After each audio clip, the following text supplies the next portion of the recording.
করে ভালো সেজে। এখন তুমি যদি বাড়ি যাওয়ার সময় দেখো যে তোমার মামার গাছের আম গাছের নিচে দুইটা পাক্কা পাক্কা হলুদ আম, এখন শয়তান বলবে কে তোর মামা দিই তোর ভালো পায় না, আম নিয়ে নে, তোর মামারই তো, তোর মামা, তোর মামারই আম গাছ।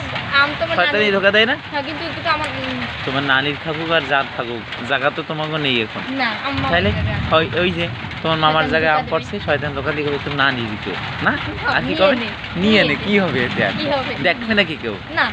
আর জিজ্ঞেসও করবে না, তুই ভাগ না না মামা নিলে কিছু হবে? শয়তান এইভাবে ভালোভাবে ধোকা দেয়, সৎ সেই দেয়। ওই সময় দিনের কথা কয়, ধার্মিকের কথা কয়, সুন্দর কথা বইলে শয়তান ধোকা দিয়ে কি করে?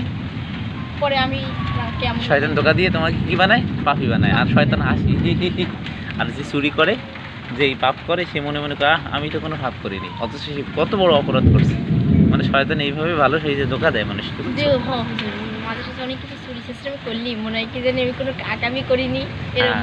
এরকম মনে হয়?